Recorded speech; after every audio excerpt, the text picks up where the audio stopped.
So hello all, welcome back to HSC Sixers. Hope everyone are doing good. So last year చేసినట్టే ఈసారి కూడా మనకి year ఎండ్లో top 10 movies of Telugu and top 10 రాడ్స్ and డబ్బింగ్లో top 5 and worst 5 తీసుకున్నాము. So first మనం ఈ వీడియో అయితే top 10 best movies of the Tollywood అదంతా స్టార్ట్ చేద్దాం. ఈ లిస్ట్ సెర్చ్ చేసుకోవడం కష్టమైంది, ఎందుకంటే ఆప్షన్స్ ఎక్కువ ఉండి కాదు, ఆప్షన్సే లేక. సో ఈ తెలుగులో మంచి సినిమాలు చాలా తక్కువ వచ్చాయని చెప్పుకోవాలి. టాప్ 10 సెలెక్ట్ చేయడం కూడా కష్టం ఎందుకు అయిందంటే అంత సెలెక్ట్ చేసిన సినిమాలను మాకు కనిపించలేదు ఎక్కువ. So okay, let's start the video. Number 10 goes to number 10 వచ్చేసి హిట్ 3.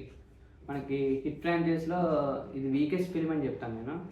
మిగతా రెండు థ్రిల్లర్ జోన్ అయితే ఇది కంప్లీట్ యాక్షన్ జోన్లోకి తీసుకెళ్లారు. అంటే రీజన్ తెలియదు కానీ బట్ యాక్షన్ జోన్లోకి తీసుకెళ్లారు.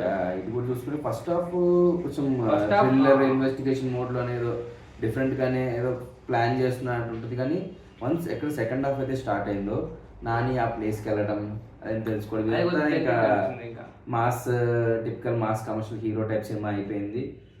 మామూలు కమర్షియల్ సినిమా అయితే ఓకే, కానీ హిట్ ఫ్రాంచైజ్ నుంచి ఒక కమర్షియల్ సినిమా అనేది అయితే నేను ఎక్స్పెక్ట్ చేయలేదు. బట్ స్టిల్ ఇది కూడా టాప్ 10లో ఉంది అంటేనే మన టాలీవుడ్లో ఈసారి ఎంత సినిమా ఎలాంటి సినిమాలు వచ్చినాయని మీకు అర్థం చేసుకోవచ్చు. సో ఇంకొక మెన్షన్ చెప్పాలంటే మనకి దీని తర్వాత కొంచెం అటు ఇటుగా సంక్రాంతికి వస్తున్నాం కూడా సేమ్ కేటగిరీ, మాకు 10th ప్లేస్లో అటు ఇటుగా ఉంటుంది. So these are 10 and number 9 goes to Kishkindhapuri. Bellamkonda Sai శ్రీనివాస్కి నాకు తెలిసి రాక్షసుడు తర్వాత ఆ రేంజ్ అంటే సక్సెస్ అయిన సినిమా, హిట్ అయిన సినిమా ఉందంటే అది కిష్కింధపురియే. కిష్కింధపురి చూసుకుంటే సెటప్ అంతా బాగుంటుంది, కానీ సెకండ్ హాఫ్ వచ్చి ఇంకా ఎలా అయిపోతుంది, ఇంకా ఫ్లాట్ నేరేషన్, ఇంకా అంటే తెలిసిపోయి ఓకే అతను ఉన్నాడు, అతనికి కోసం జరుగుతుంది అని. ఫస్ట్ హాఫ్ కోసమైనా ఫస్ట్ హాఫ్ లో కూడా కొన్ని మూమెంట్స్ ఉంటాయి, ఇంట్రెస్టింగ్ ఉంటాయి. ఐడియా అంటే రేడియో ఐడియా అంతా బాగుంటుంది, కానీ సెకండ్ హాఫ్ ఇంకా పాత తప్పేసి ఇంకా అది ఎటో ఒక డైరెక్షన్ వెళ్ళిపోతున్నట్టుంది. But Kishkindhapuri is a decent watch, బాగానే అనిపించింది. అండ్ సినిమా కమర్షియల్గా కూడా మన బెల్లంకొండ సాయి శ్రీనివాస్కి ఆఫ్టర్ రాక్షసుడు కమర్షియల్ సక్సెస్ కూడా కిష్కింధపురితో వచ్చింది. So Kishkindhapuri is our number 9. So number 8 goes to number 8 వచ్చేసి అదే రోజు రిలీజ్ అయ్యే మిరాయ్. సో మిరాయ్ యాక్చువల్గా టెక్నికల్గా చాలా బాగుంటుంది, మ్యూజిక్ బాగుంటుంది. ఈవెన్ వాళ్ళు పెట్టిన బడ్జెట్కి వాళ్ళు చాలా కంటెంట్ అంతా రిచ్గా ఉంటుంది. బట్ ప్రాబ్లం ఏంటంటే కొద్దిగా మనకి అంత హై మూమెంట్స్ ఉండవు. అంటే ఇప్పుడు వాడతారు కానీ బట్ అది అంత హై అనిపించవు. ప్లస్ కొన్ని సీన్స్ కన్వీనియంట్గా ఉన్నట్టు ఉంటాయి, కానీ క్వాలిటీ పరంగా టెక్నికల్ ఆస్పెక్ట్స్ కానీ ఏదైనా కూడా చాలా బాగా చేయాలి. Camera work, VFX everything perfect ఉంటుంది. కానీ సినిమాకి ఒక స్క్రీన్ ప్లేకి అంటూ ఒక ఫ్లో ఉండదు. ఎలివేషన్స్ కార్తిక్ ఘట్టన్ అని బిగ్గెస్ట్ ప్రాబ్లం. రైటింగ్లో ఎలివేషన్ ఉంటుంది తప్ప మనకి సీన్ ఎగ్జిక్యూషన్లో ఎలివేషన్ పడదు. మనోజ్ని ఏదో సీరియస్ విలన్ చూపిస్తారు, కానీ తర్వాత ఏం మనోజ్ వెళ్తాడు తీసేసుకుంటాడు తప్ప అపోజిషన్ అంత స్ట్రాంగ్ ఉండదు. రైటింగ్ లెవెల్లో ఓకే, కానీ ఆ రైటింగ్ ఎగ్జిక్యూట్ చేసే లెవెల్లో చివరిలో కూడా నాకు అంటే డేవిడ్ ఎలిమెంట్ తీసుకురావాలి కాబట్టి తీసుకొచ్చినట్టు అనిపించింది తప్ప అదే. ఎందుకంటే మిరాయ్ టూల్ అంత చూపించినప్పుడు ఆ మిరాయ్ టూల్తోనే చేసినట్టు చూపించకుండా తేవాలని చేసినట్టు అనిపించింది ఆ ఎలిమెంట్ని. Technically Mirai was brilliant and outstanding film. Technical ఆస్పెక్ట్స్లో సాలిడ్. అసలు విఎఫ్ఎక్స్ పెద్ద సినిమాల్లో కూడా ఎన్నెన్నో కంప్లైంట్స్ ఉన్నా మిరాయిలో విఎఫ్ఎక్స్ కంప్లైంట్స్ 1-2 జలపక్స్లు ఎక్కడ ఉండో. చాలా సూపర్ ప్రొడక్షన్ వాల్యూస్ కానీ technically too sound. But screen play ఏదైతుందో అంత ఎంగేజింగ్గా అయితే వెళ్ళలేదు. So that is Mirai our number 8. And number 7 goes to Single. So Sree Vishnu దగ్గర నుంచి ఈ ఇయర్ కూడా ఒక light heart entertainer Single. So Single అంటే శ్రీ విష్ణు ఎంటర్టైనర్స్ అంటే మనం ఉందో స్టోరీ అవి ఇవి ఏం చూసుకోం, జస్ట్ ఆ సినిమాకి వెళ్ళామా ఒక 2 hours కూర్చొని దాన్ని ఎంజాయ్ చేసి నవ్వుకుని వచ్చామా లేదా. Main combination like combo timing perfect ఉంటే ఫ్లోలో అలా. అండ్ ఈ సింగిల్ అంటే బయటకు వచ్చా గుర్తుండొచ్చు బట్ థియేటర్ సేపు నువ్వు చాలా ఎంజాయ్ చేసావు. లైక్ ఆ కామెడీ కానీ అంతేగాని బాగా మన ఉన్నంత ఉందా అంటే ఆ రేంజ్ లో అయితే లేదు. బట్ రిపీట్ వాల్యూ ఉంటుంది, ఇది రిపీట్ వాల్యూ రీసెంట్ వాచ్ మనం వెళ్ళినప్పుడు థియేటర్లో హ్యాపీ నవ్వుకుని బయటకు వస్తాం. వెళ్ళిన 2 hours ఓకే మనం చక్కగా నవ్వుకున్నది కాసేపు అనుకున్నాం వచ్చేస్తాం అంతే. సో సింగిల్ ఇది number 7 and number 6 goes to number 6 goes to OG. యాక్చువల్గా ఈ సినిమా నేను నెక్స్ట్ ఇయర్ మూవీస్ 2025 అన్నప్పుడు ఆల్మోస్ట్ ఫస్ట్ ఆర్ సెకండ్ ఉంటుందని ఎక్స్పెక్ట్ చేశా. బట్ కొన్ని ఇష్యూస్ అంటే సెకండ్ హాఫ్లో మెయిన్గా, ఫస్ట్ హాఫ్ చూసి నేను ఆల్మోస్ట్ ఇది పెద్ద బ్లాక్ బస్టర్ కొట్టేసిన సినిమా అని ఫిక్స్ అయిపోయాను. బట్ ఎప్పుడైతే మనకి సెకండ్ హాఫ్లో స్లోగా పోలీస్ స్టేషన్ సీన్ దాకా అదిరిపోద్ది, ఆ తర్వాత మెల్లగా అర్జున్ దాస్ స్టోరీ ఇవన్నీ కొంచెం అనవసరం అనిపించింది. అవి కాకుండా ఏమైనా జపాన్ సీక్వెన్సెస్ అలాంటివి ఏమన్నా ఉంటే బాగుంది. ప్లస్ పవన్ కళ్యాణ్ టైమింగ్ రాజకీయాల వల్ల కొద్దిగా అటు ఇటుగా అది కొన్ని కుదరలేదు. బట్ అది కూడా ప్రాపర్గా కుదురుంటే ఖచ్చితంగా టాప్ 2లో ఉండే సినిమా. But still Pawan Kalyan last 10 yearsలో వచ్చిన బెస్ట్ మూవీ ఓజీ అని చెప్తాను. ఎందుకంటే ఎంజాయ్ చేసే మూమెంట్స్ ఉన్నాయి. పవన్ కళ్యాణ్ ఫ్యాన్స్ కానీ ఎవరికైనా చాలా ఎంజాయ్ చేసే మూమెంట్స్ ఉన్నాయి. ఈవెన్ నార్మల్ ఆర్టిస్ట్ కానీ ఆ technical aspects like music, Thaman out super music ఇచ్చాడు. Like every BGM, every song ప్రతిదీ చాలా బాగా ఇచ్చాడు. అండ్ సుజిత్ మన ఇంటర్వ్యూలో చూసాను, లైక్ తమన్ దగ్గరికి వెళ్ళి కొట్టించుకున్నాను చాలా వరకు. ఎందుకంటే టైం ఖాళీ తమన్తో ఇదేంటంటే తమన్తో కూర్చుని తమన్తో చేయించుకుంటే మ్యూజిక్ చాలా బాగా చేస్తాడు. వన్స్ తమన్ కంటే మామూలుగా పట్టించుకోకుండా ఏదో పర్లేదు అనుకునే అనిపిస్తే మన తమన్ ఏంటంటే mixing goal goal goal goal goal తప్ప అంత పర్ఫెక్ట్గా రాదు. ఓజీ మ్యూజిక్ ఈ ఇయర్ తమన్ యొక్క మ్యూజిక్ చూసుకుంటే కనుక డాకు ఓజీ మ్యూజిక్ అనేది డిఫరెంట్ ఉంటుంది. రిమైనింగ్ వచ్చిన సినిమా మ్యూజిక్ అనేది టెక్నికల్గా camera work Ravi Kishan out standing camera work. And ఒక ఫ్యాన్గా చూసుకుంటే ఫ్యాన్గా నేను సాటిస్ఫై అయిన సినిమా. బట్ ఏంటంటే జనరల్ ఆడియన్స్ చూస్తే ప్యూర్ ఫ్యాన్స్, సుజిత్ ఫ్యాన్స్ కోసం చాలా స్టఫ్ పెట్టాడు సినిమాలో. ప్యూర్లీ ఫ్యాన్స్ కోసం మాత్రమే తీసిన సినిమా వచ్చిందంత, జనరల్ ఆడియన్స్కి అంత ఎక్కడ సినిమా. అండ్ సెకండ్ హాఫ్లో కూడా ఏంటంటే పోలీస్ స్టేషన్ సీన్తో ఇంకా ఫ్యాన్స్ చాలా హైలోకి వెళ్ళిపోతారు. అక్కడి నుంచి ఇంకా స్లోగా డ్రాప్ అవుతూ అర్జున్ దాస్ ట్రాక్ ఎప్పుడైతే వచ్చిందో ఎమోషనల్ ఆర్క్ తేవాలనుకున్నాడు, కానీ ఎమోషనల్ ఆర్క్ అనేది వర్కౌట్ కాలేదు, కనెక్ట్ కాలేదు. సో ఎమోషనల్ కనెక్ట్ కాకపోతే ఏమైందంటే అది ఎందుకురా అవసరమైన సోది ల్యాగ్ అవసరం అనే ఫీలింగ్ వస్తుంది. మరి క్లైమాక్స్లో కూడా క్లైమాక్స్ ఫైట్ కూడా అంత different out standing fan stuff లేదు, కానీ ఎక్కడైతే జానీ గన్ తీసుకుని వస్తాడో అలాంటి మూమెంట్స్ ఒకటి ఉన్నాయి అంతే. So OG is number 6 and number 5 goes to ఈ సంక్రాంతికి వచ్చిన బెస్ట్ సినిమా నాకు అది. బట్ కమర్షియల్గా జనాల పరంగా అది నెంబర్ 1 కాలేకపోయింది due to some reasons, because family వాడేసుకుంటారు. And number 5 goes to Daaku Maharaaj. So Daaku Maharaaj చూస్తున్నప్పుడు కలిగిన ఫీలింగ్ ఏంటంటే ఇది బాలయ్య బాబు సినిమా అని అసలు. ఎందుకంటే బాలయ్య బాబు సినిమాల్లో ఇంత quality making, quality camera work, technically ఇంత సాలిడ్ ఉన్న ఫిల్మ్ నాకు తెలిసి లాస్ట్ 20 yearsగా నేను బాలకృష్ణ కెరీర్లో చూడలేదు. టెక్నికల్గా అసలు టూ గుడ్. టెక్నికల్లీ ఇది కూడా నేను సేమ్ ఫస్ట్ హాఫ్ చూసి అదిరిపోయిన సినిమా, అసలు చాలా పెద్ద హిట్ అయింది అనుకున్నా.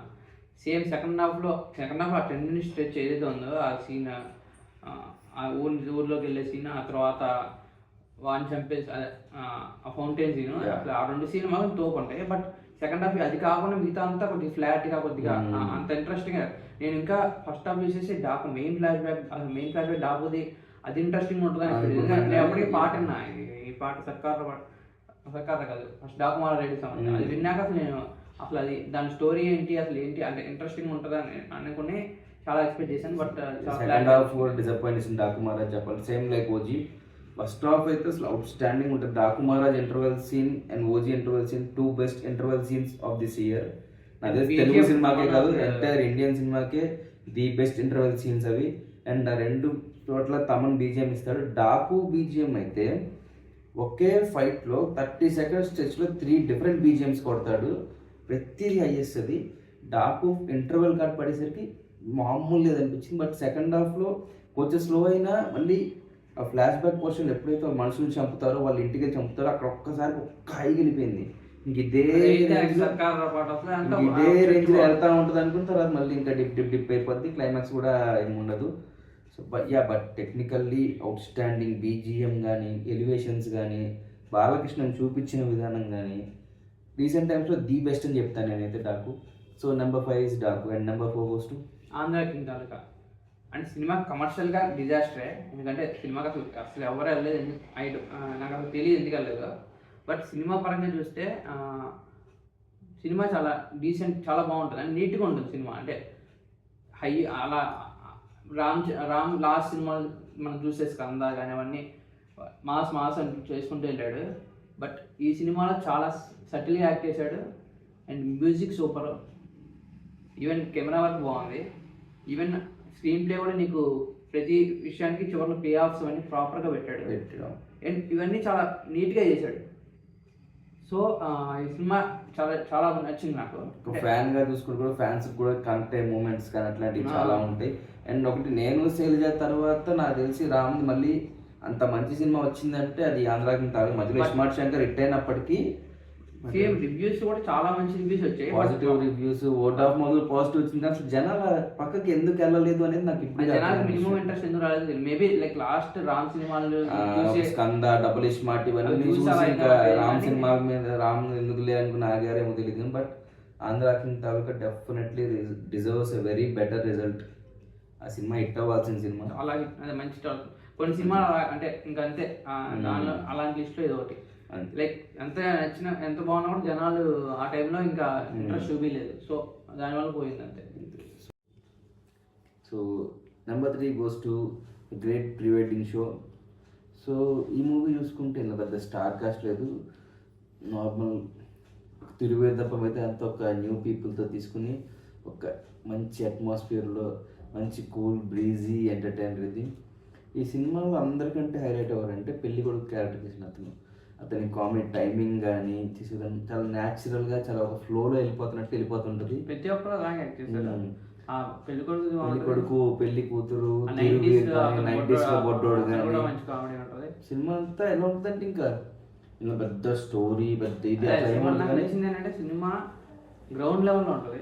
అంటే సినిమా ఏమి హై మూమెంట్ అలాగే ఉండదు. సినిమా ఒకటి చెప్పాలనుకుంటే ఆ ఒక మూమెంట్లో వెళ్ళిపోతుంది, ఫ్లోలో వెళ్ళిపోద్ది. ఎక్కడ నీకు చివర్లో పెట్టేద్దాం అని పెట్టేది ఉండదు. ఒక ఫ్లో ఉంటుంది, ఆ ఫ్లోలో వెళ్ళేది. చివర్లో కూడా వాడు దాన్ని కన్విన్స్ చేసేట్టు ఒక వీడియో చూస్తాడు. ఆ వీడియో చూపించగానే మనం కూడా కన్విన్స్ అవుతాం. అంటే అరే బాగుంది, క్రియేటివ్గా ఉంది అనే ఫీలింగ్ వస్తుంది. సో సింపుల్గా ఉంటుంది అండ్ ఎంటర్టైనింగ్ ఉంటుంది. సింపుల్, నీట్, క్లీన్ ఉంటుంది, మంచి ఎంటర్టైన్మెంట్ ఉంటుంది. తిరువీర యాక్చువల్గా మంచి మంచి సినిమా చేస్తాడు. బట్ ఇదైనా పరేషాన్ కూడా సేమ్ ఇలాంటి సెటప్. అదే అది కూడా సింపుల్ సినిమా, సింపుల్గా ఉంటుంది. బట్ ఇతని సినిమాకు ఎక్కువ రికగ్నిషన్ రావాలి, ఇంకా ప్రమోషన్ తెలియదు. బట్ స్టిల్ మసూదా తప్ప ఏది ఆ లెవెల్కి వెళ్ళ. బట్ తిరుమల కూడా హర్రర్ మూవీ కాబట్టి పిక్ అయింది. లేకపోతే అది చెప్పలేము. This movie deserves more. And number 2 goes to number 2 వచ్చేసి లిటిల్ హార్ట్స్. ఇది కూడా సేమ్ ఇందాక ప్రీ వెడ్డింగ్ షో ఎలా ఉన్నామో లిటిల్ హార్ట్స్ కూడా ఏం చెప్పాలనుకున్నారు, వాళ్ళు ఏం పీచీ లేదు, ఏం లేదు. ఫన్ చేయాలనుకున్నారు, ఫన్ చెప్పాలనుకుంటున్నారు. చివరిలో ఏమైనా ఎమోషన్ చేస్తారని అది కూడా ఏం లేదు. చాలా స్మూత్గా వెళ్ళిపోయింది. చివరి ఫాస్ట్ ఫార్వర్డ్ అంతా ఉన్నప్పటికీ చాలా స్మూత్గా డీల్ చేశాడు. అండ్ టైమింగ్ మౌలి కానీ జయకృష్ణ పంచులు సినిమాలో చాలా బాగా వర్కౌట్ అయ్యాయి. అండ్ మౌలి ఎలాగో మనకి ఎంటర్టైనింగ్ తెలిసిందే. ఇంక ఎవ్రీథింగ్ అంటే కూడా బాగా చేసింది. అంత సిల్లీ ఆ సాంగ్ పెట్టి అలా అది క్లిక్ అవుతుంది అలా అనుకొని ముందు పెట్టడమే చాలా హైలైట్. అండ్ సినిమాలో నిజంగా అంటే ఆ పోర్షన్ బర్త్డే సర్ప్రైజ్ అని ఈ సాంగ్ కాత్యాయని నన్ను లవ్ చేయవే, హలో డాక్టర్ ఆర్టిమిస్, ఈ సీక్వెన్స్ అంతా థియేటర్ లో అసలు పడి సాంగ్ కానీ పర్ఫెక్ట్. సినిమా సింపుల్ ఉంటది, నీట్ ఉంటది. Main album just 2 hours song చదువులేదు కానీ ప్రతి సాంగ్ సూపర్. హలో అని చాలా బాగా 2 hours మూవీ ఎక్కడ బోర్ కొట్టదు, ఏమి అనవసరం ఉండదు. ఏ మూమెంట్ తో స్టార్ట్ అదే మూమెంట్ లో సరదా వెళ్ళిపోతుంది 2 hours. అండ్ ఎండింగ్ కూడా అంతే మంచి ఫన్ వేలోనే ఎండ్ చేసేది తప్ప ఏదో ఇంకా అక్కడ దాకా చేసి ఏదో పెద్ద వాళ్ళు మారిపోయి చదువుకుని వాళ్ళ లైఫ్లో సెటిల్ అయిపోయి చాలా సీరియస్ మోడ్లో తీసేయాలంటే వాళ్ళ లైఫ్లో సెటిల్ అయ్యాక పెళ్లి చేస్తుంది. బట్ అదో జస్ట్ ఈ సినిమా ఏ ఫన్ మోడ్లో ఉంటే అదే ఫన్ మోడ్లో క్లైమాక్స్ వెళ్ళిపోతుంది. And finally the number 1. So for me the best movie of the year is, నాకు థియేటర్లో మంచి ఎక్స్పీరియన్స్ ఇచ్చిన సినిమా కోర్ట్ సినిమా రిలీజ్కి ముందు నాని ఇచ్చిన స్టేట్మెంట్స్ కానీ నానికున్న కాన్ఫిడెన్స్ కానీ ఉన్నప్పుడు నాని అంత కాన్ఫిడెంట్ ఇందులో ఏదో విషయం ఉంది అనే ఫీలింగ్ వచ్చింది. ప్రేమ సాంగ్ బాగా హిట్ అయింది, చాలా పెద్ద హిట్ అయింది. సినిమా చాలా కావాల్సిన హైప్ వచ్చింది. అండ్ సినిమా చూస్తే కనుక it was a near perfect court drama. Perfect near perfect, కొన్ని ఫ్లాస్ ఉన్నాయి సినిమాలో కూడా.